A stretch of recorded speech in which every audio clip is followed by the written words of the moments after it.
What's going on, guys? This is week 13 of the Shadow and Act Filmmaker Diary series. I am the writer and director of The Last Fall, Matthew A. Cherry, sitting here in post-production. As you can see, my editor, Michael Norville, is in the back doing his thing, chopping it up real quick.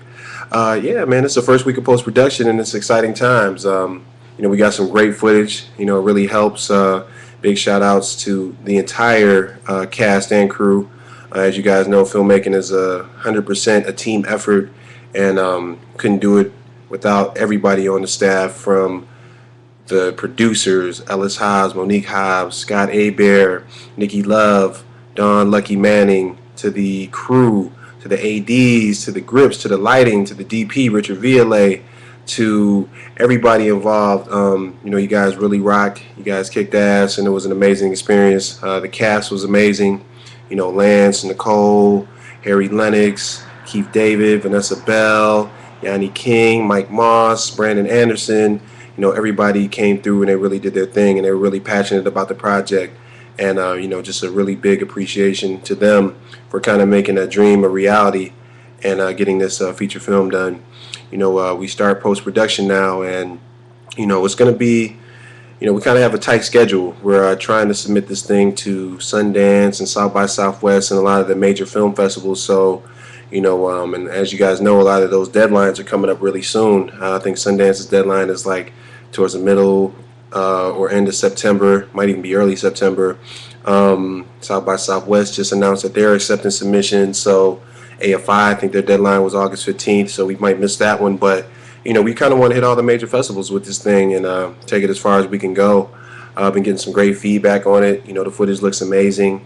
And now it's just going to be a matter of us sitting up, spending many, many hours in front of computers and laptops, and just piecing it together in a manner that makes sense. Make sure the pacing is right, make sure the rhythm, make sure the flow, make sure just we're pulling from the best footage, performance-wise and logistic-wise. It's a pretty intricate process that we got to go through. Right now, what we're doing is trying to put together I guess you could call it a rough cut, but for the most part, because I am so hands-on, it'll be as close to a final cut, as we can get. We still have a couple scenes that we have to shoot for pickup days, which kind of makes the situation a little complicated. But we're going to get that started and shoot. Right now, we're at the end of the first week of editing. We wrapped filming last Thursday. Today is Friday, August 5th, and we're hoping by the end of the day to be between 40 and 45 scenes deep into editing, and our movie had about 90 scenes in it. So it's pretty amazing when you think about it, just pacing wise. So after we get like kind of a rough cut done, I want to piece together a teaser trailer, something that we'll probably we'll put out by the end of August, early September, just to kind of keep the buzz going. Big, huge shout to our PR team, Erica Lane and Duran Brown over at the Cartel Company. They've been really working overtime, just with the interviews and just like keeping the buzz going. We've been featured on Nicole Bitchie, the YBF, Hip Hollywood. I think we got some going on Huffington Post one of these days. Jet Magazine picked up the story.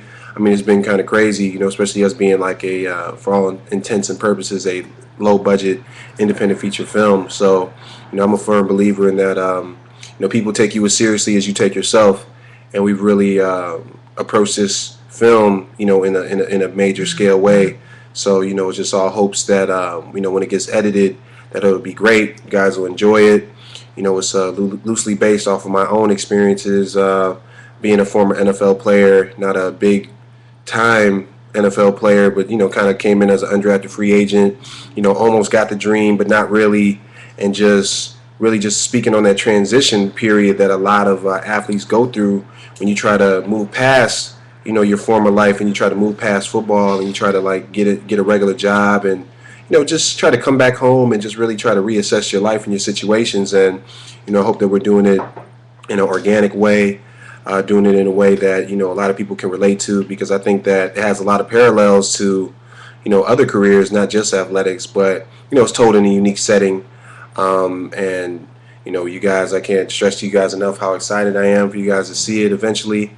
We probably will have some screenings in LA and Chicago and some other cities, prior to it being released, or prior to the festival premiere and everything, just to kind of, test it out and see, what are some things we can tweak or some things that we can change or whatever.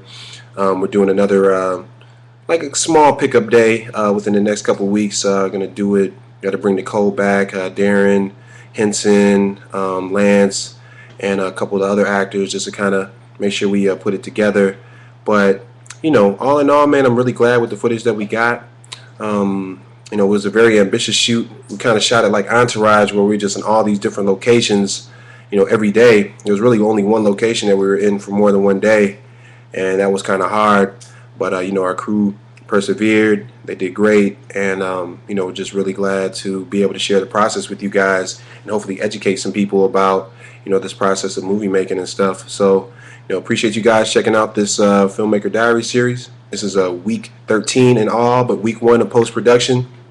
And stay tuned, man. We'll hopefully drop this teaser trailer within the next couple weeks, and then just kind of keep you guys updated on the post-production process and the festival circuit that we plan on hitting. After we get this first cut done, we got to take it to sound, make sure that the sound mix gets good, and then we got the Grammy-nominated group Foreign Exchange doing our score and original soundtrack. So music is so important to a film and the whole completion of it, and especially the sound. And I think that's where a lot of independent filmmakers mess up, because they focus so much on the images and they kind of ignore the sound stuff, and that's kind of some of the things that really will hurt your film. So after we get this first cut done, we're gonna go really heavy into the sound mixing, into the scoring, and the music, and just really try to have a complete whole film. So appreciate you guys for checking us out, and we'll see you again next week.